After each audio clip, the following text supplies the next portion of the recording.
Sorry? What is this about? Curious. I don't know what that's about. I'm out here doing something completely different. I'm doing street epistemology.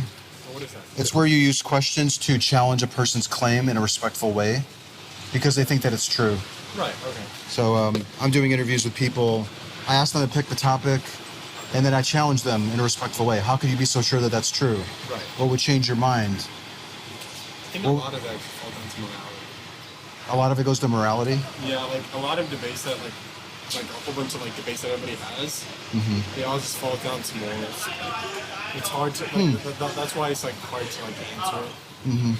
And it's hard for someone to challenge their own morals. So like that's why people are defensive about it. Well, a lot of people think that they get morals from a higher power.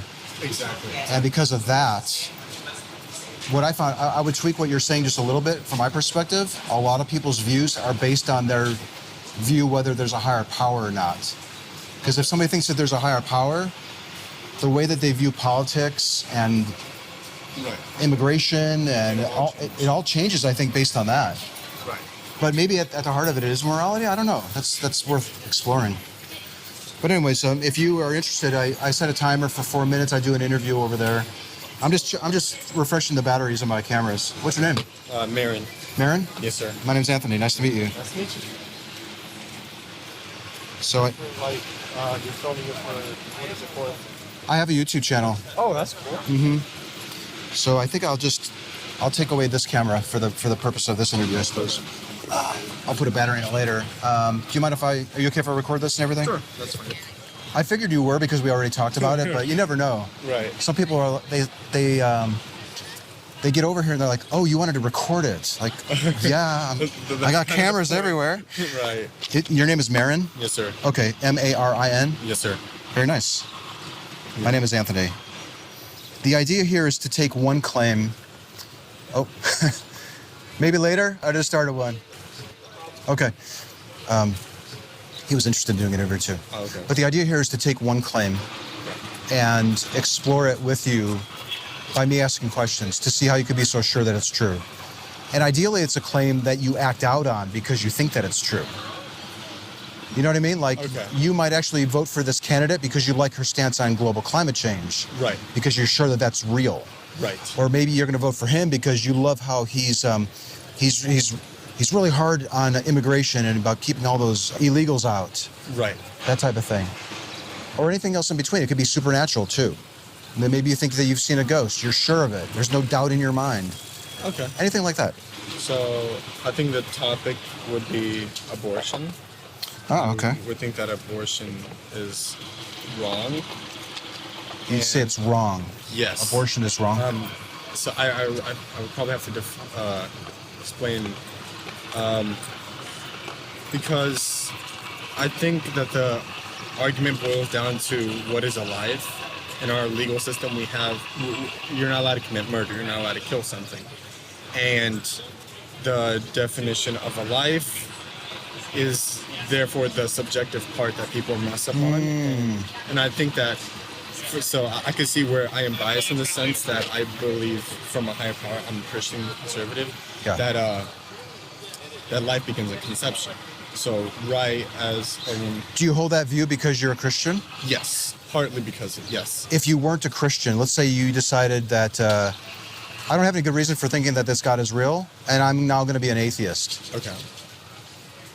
Meaning, and the definition of that is, I just don't believe in any gods. Right, right. Let's not add anything else onto that, maybe at this point. But if you came to discover that you could no longer believe that the God exists, would it influence your view on what life is and that abortion is wrong? Yeah, I don't know if it would completely influence. It would definitely have an influence to some extent. Like, I wouldn't have necessarily as much, because by being a Christian, I feel like I have an obligation for this, right? But if I wasn't, if I didn't believe in a higher power, I probably wouldn't necessarily have, like, I wouldn't feel the obligation to believe it. I see. So you have more of an obligation to take a stance on it because of your Christian beliefs. Right. And if you didn't have the Christian beliefs, you may not feel that obligation to take a stance on it. Exactly. So I'd probably feel much more like lenient on it just because of the fact that I didn't I guess you could say, care as Uh-huh. much. Yeah. Maybe another way of phrasing it is you care more about abortion and what people do on that topic because of your Christian outlook. Right. Yes. And if you didn't have the Christian outlook, you may not care as much. Right. Okay. I think so. All right. You said that it's wrong. Would it still be wrong? And we haven't defined what wrong is yet. Right. We can. Right. Would you think abortion is still wrong if you didn't have the Christian outlook? I don't think I would. I Huh. don't think I would. And I don't think that's necessarily Christian. I think that most religions, because I think most of them are working the same way. If you take out their religion, Mm-hmm. you wouldn't really care as much. We were actually kind of talking about it over there just briefly, weren't we? Right. Like, yeah. That seems to be such a linchpin for other people's views on things, Exactly. including sensitive topics like abortion. Exactly. Yeah. Okay. And I think that like flows into like almost every other debate as well. Yeah. But once again, it's the whole religion, higher power. I would agree with what you said.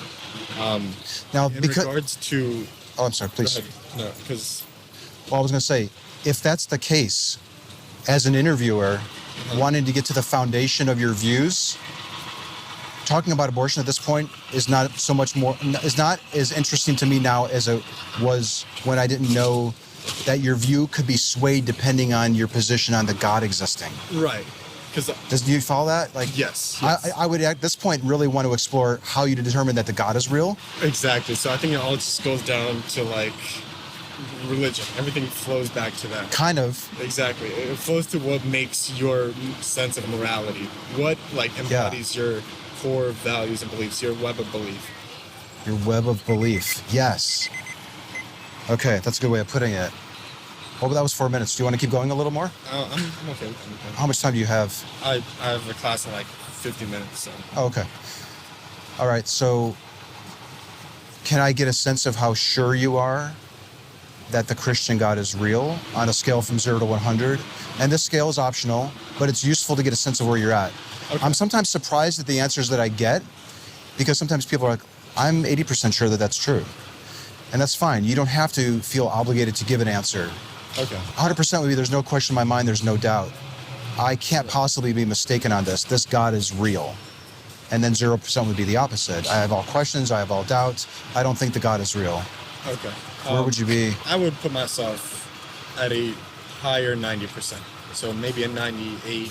And sometimes when I'm like, we have doubts, and I would believe that that's from the devil. So You think doubts are from the devil? yes, I do. And so I would. So in time when I have doubts, I would tell myself that this is coming from the devil. When you find yourself having doubts, you tell yourself that it's the devil. Oftentimes, yes. And it sounds. All doubts or only doubts about the God existing? Oh no! Only the doubts about God exists. Because Huh. if I can prove to myself that God exists, then everything else just follows after that. Like morality follows after me believing in. Sure.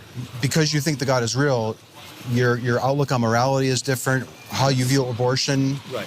is contingent on that. Exactly. Can we explore a little bit about why you would view questioning or doubt when it comes to the God existing as perhaps off limits, but you might actually doubt other things in your life? Like, for example, you said you have a class starting in an hour, like Right. 50 minutes, right? Yeah. Did it ever cross your mind that the class could be canceled today? No. Okay, let's say you walk past a person who's in your class.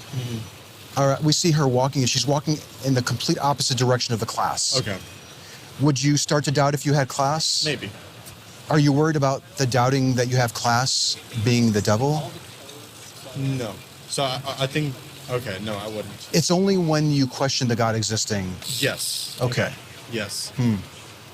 Is there any reason why you view it in those terms? Why wouldn't doubt or questioning be beneficial in this instance? I think it's honest. Okay, so when I think about it, I think that it's from the devil, but I want to find out So what I do is I consider that from the devil, and I look at why. Like I would go and I would research my doubt, right? And and I'd find something that will explain my misunderstanding or not. So I would just go look and try to find an answer to the problem that I just came up with in my head. Okay. When you do find yourself doubting or questioning, maybe might be a softer way of putting it.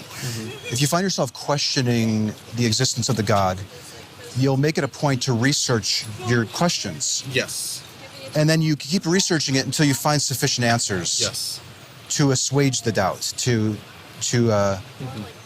temper it, perhaps. Okay. I think that'd be a good. Are you willing to allow yourself to doubt things to the point where you might not be able to find answers to it? I don't understand the question. That's fine. I'm glad that you're asking for clarification. Let's say that you had a question or doubt, and then you started looking for answers, and then you were finding difficulty finding the answers. What do you do at that point? Do you just say, that's just unanswerable, I can't deal with it? Or do you just double your efforts? Or do you pretend that you have an answer so that you can say, I don't have any more doubts anymore? Or what do you do when you actually encounter doubt, I think is maybe my question. Okay. When I encounter doubt that I don't know what to do with? Yeah. Okay. I think I'd pray about that.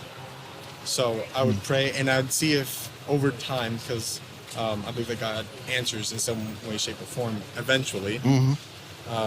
So I would pray about it, and I would wait, patient, right? And I don't think that there's anything wrong with that. Okay, so if you encountered a doubt or a question, you researched it, you were finding the answers unsatisfactory or maybe not even there. Sure. Then you find yourself praying to the God. Right. And waiting for an answer. Yes. Okay.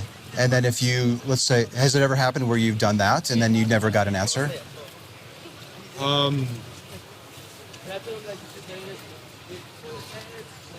don't think so. Now that I think about it, I think I've received an answer, like once. So I've prayed about some things, and I eventually did get an answer. Sometimes I would, like, in the span of waiting, I would wonder had I not received an answer at all. But eventually, I received an answer. So I think that it's a waiting game that, like, I am always waiting until the answer comes about. So I never consider the fact that I'm not answered. I consider the fact that I'm waiting for an answer. You've never considered that you're not going to get one. Right. You're just wondering how long it's going to take before you do. Okay. That's interesting. Okay. Well, that was good. Yeah. Before you go, Yes. let me give you some information. This is a magnet with street epistemology on it. And I've Is got that the YouTube channel name? Well, yeah, if you search for that and my name, Anthony, you'll see my channel. Okay. This is my card with my email on it. And then I would like to offer you one of these three pieces. You probably see me out here many times, and that's because I'm hoping to have like multiple conversations with the same people. Okay. To really question them on these things. Okay. And one conversation isn't often enough, but would you like to take one of the three pieces? Sure. And then there's no obligation to either come back for the other two or whatever, but Okay.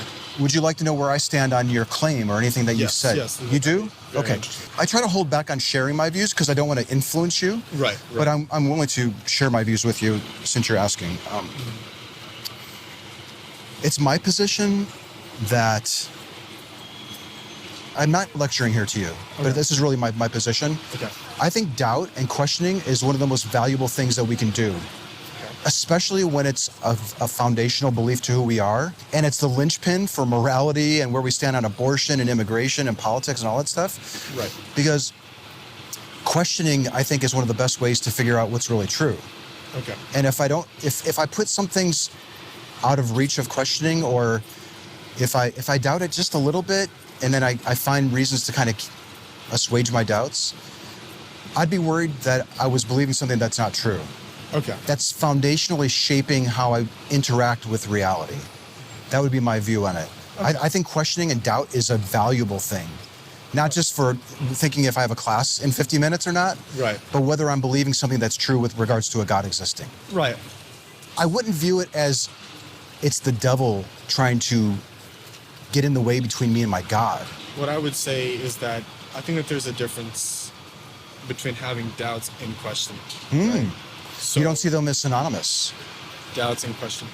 Because I can question lots of things, right? I can have thoughts and I can question. For example, whenever I have whenever I have doubts, I question my doubts. Okay. So I don't have doubts about my. I guess in a sense you could say that I have doubts about my doubts. That's a weird way of thinking about it. Aren't doubts about doubts skepticism? Doubts about yes. I think that's a form of skepticism. Yeah. Yeah. It might not be the definition of it, but even skeptical people might be skeptical about their own skepticism. Yeah. Because they're like, I'm really skeptical about a God existing, but am I too skeptical? Am I so skeptical to the point that I'm not willing to entertain good reasons for thinking that that's true? See, and I like to, whenever I have conversations with people, especially, I love having conversations with people that I disagree, because I like learning the positions of which I don't agree with so I can understand my position better. So I love asking questions, because asking questions will help me reaffirm what I understand. And if sometimes I'm wrong on some stances, and not often. I'm pretty firm in my beliefs now, but You see value in questioning. I see a great value in questioning. So if someone asks me for questions, I am more than willing to answer and ask them a question back or whatever. I love the discourse, because that's how humans have come to be. It's our communication. It's our teamwork. And that's how we built everything, right? So I think that's what led us this far. It's the questioning aspect of it, not necessarily the doubts, because I think that we didn't have doubts when working with each other. Although you could have doubts, that's not what brought us to this point. It's our questioning. It's our wondering. Yeah. So I guess when I say questioning, I think it's thinking of what's possible as opposed to what if I'm wrong. Yeah. See, the way I look at it is that questions are necessary in order to experience the feeling of doubt. I think doubt is an emotion. Okay. That is the result of questioning and discovering that you don't have good reasons for thinking something is true. Okay. So if I thought that there was a God, Right. and I have questions about it, is there a God? Right. And then I start to explore the reasons for thinking that there's one, like, well, maybe there was a miracle, or maybe prayers get answered, or maybe the Holy Book is true, or I had this vision or something. When I start asking myself questions about my justifications, and I find my justifications lacking, then I would start to feel doubt. Right. Okay. So I think maybe doubt and questioning are different. Yeah. Doubt might actually be the emotional output of questioning. Okay. I'm thinking right. maybe that's the case. I think doubt is the emotional output of questioning and not getting the answer to it, or Yeah. in a satisfactory time. Good way of putting it. Yeah, Doubt might be the feeling of dissatisfaction with the answers that we're currently getting. Yes. So if I question what my class is, and if I receive an answer within 5 minutes, I'm not doubting that do I have a class soon? Or if I see her walking, and as I'm asking the question, I'm not having doubts that the class is not happening yet until she. You're questioning it. Exactly, I'm questioning Right. it. I'm not necessarily having doubts. It's just once you don't receive an answer. Yeah. What could be the downside of cordoning off certain beliefs and saying, I can question those, but when I start to feel doubt, that's when the devil might be coming into play here. Like what's the downside of actually questioning a belief to the point where you do start to experience doubt? You said what is the downside? What's the downside of it? What's the worst that can happen? If I question something so much to the point where I start to actually doubt it, I feel it. Like I'm not sure that I can think that that's true anymore. I'm really doubting that claim. What's the downside of doubt? I think that leads into depression. I don't know a good answer to that question, but That's the only outcome? it leads. Huh. That's a good question. What is the worst outcome of doubt?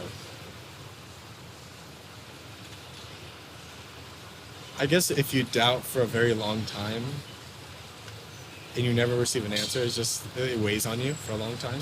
And then you'll never, for example, if I believe in a God and I have doubts about it, and so I start to fall away from my religious practices, over time, that will make me lose connections with the people or maybe my family who is part of that religion. I see. And that will like ruin, I guess, close ties with family, and that'll create like a antagonistic, like. Not only feeling doubt, but possibly expressing it out loud to other people could ostracise you from the loved ones around you who don't have doubts about it or don't even question it. Exactly. Yeah. There could be a cost. There could be a cost in that way. Could that cost what? No, I'm just trying to look through the cost. What other things? But and what was your question? Could that cost be worth it? I suppose it depends on what it is. Like worrying for my class, that's not worth getting all like anxiety and everything about. But for something as big as religion, I suppose it can be, especially if it ruins family ties. Because having a father in your life, or having a spouse, or having someone very close to you in that sense, is a very beneficial, like statistically proven thing or whatever. From what I've heard, at least. Sure. For your own mental well-being. Sure. And safety. So. Could there be a community of other people that are comfortable with uncertainty, that are comfortable with doubting, that are willing to pay the cost to say, I've questioned this, I'm experiencing the feeling of doubt. It's an uncomfortable feeling, but I'd rather acknowledge areas of my life or beliefs that I'm holding that I can't justify than to not doubt them at all, or to not question them in the first place. Okay. Do you know anyone like that? I know a few people like that. I probably know most people that would agree with me and my beliefs, but I would know a few people that are like very skeptical about everything. And I think that the only problem with that is that if you start questioning everything, you won't believe anything, and then there's really no purpose to anything. You can only get purpose if you don't question everything? Well, because, for example, we don't know all the answers yet, right? Let's say I don't know all the answers to my religion yet, okay? Yeah. That's fine. But that doesn't mean I don't believe it. I am not, like, the highest priest, like, person that knows everything. You're not an experienced theologian and studied this for 30 years and all that. I got that. So I obviously don't know everything, and I can question some of the ideas, and I can ask and I can learn. But until that point, there's always technically doubt, because I don't know everything. There can always be doubt. So you're living with doubt now.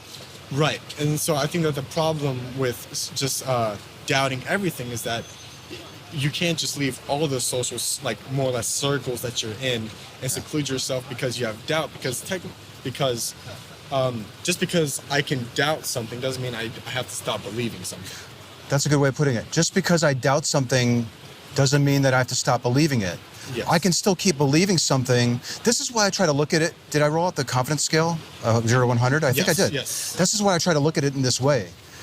And you actually said 98. Like, so yeah, like, you'd be at 100 if you had no doubt, or at least no questions, I suppose. Exactly. So you are. Okay. Are you trying to? I'm fascinated by this. Is a life without any doubt more virtuous than a life with a little bit of doubt? No. I think what makes us human is our questioning or our doubt, because if we don't have, that's part of what makes us human. Because if you don't have doubt, there's no purpose to anything. You know everything, and that's it. Would you know everything, or would you just believe anything? If I don't question or doubt anything, wouldn't I fall for everything? Yes, you would, and you would fall for two opposing sides, and I think that's an impossibility, right? To have zero doubts, right? I think so. I think it's an impossibility as well. But a lot of people think that they have. A lot of people are steadfast, and I not only believe that this is true, I know it, and there's no doubt in my mind that this is true. I think that they say that because that's what they want to believe of themselves. Yes. But internally, they have doubts and they don't want to externalize it, I guess. Is that the word? This is why I think it's advantageous to question and to doubt, especially the things that we're told you shouldn't question that. You shouldn't doubt this. Exactly. Satan's going to get you if you question. With somebody, I'm of the philosophy, if somebody says don't question or doubt this, that's the very first thing I'm going to go after and be like, well, hold on a second, why? Why is this off limits? Exactly. Yeah. Why shouldn't it be? Exactly. That's a very good point. I would agree with that. Okay. Dude, that was fantastic. Thank you so much for your time. Of course. If you want to hit me up again, back, did I give you my card with my email? I think I yes. did. Okay, Marin, that was a great talk. Thank you. Appreciate it.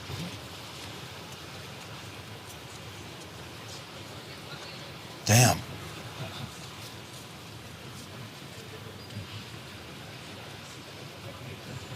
I really like that talk.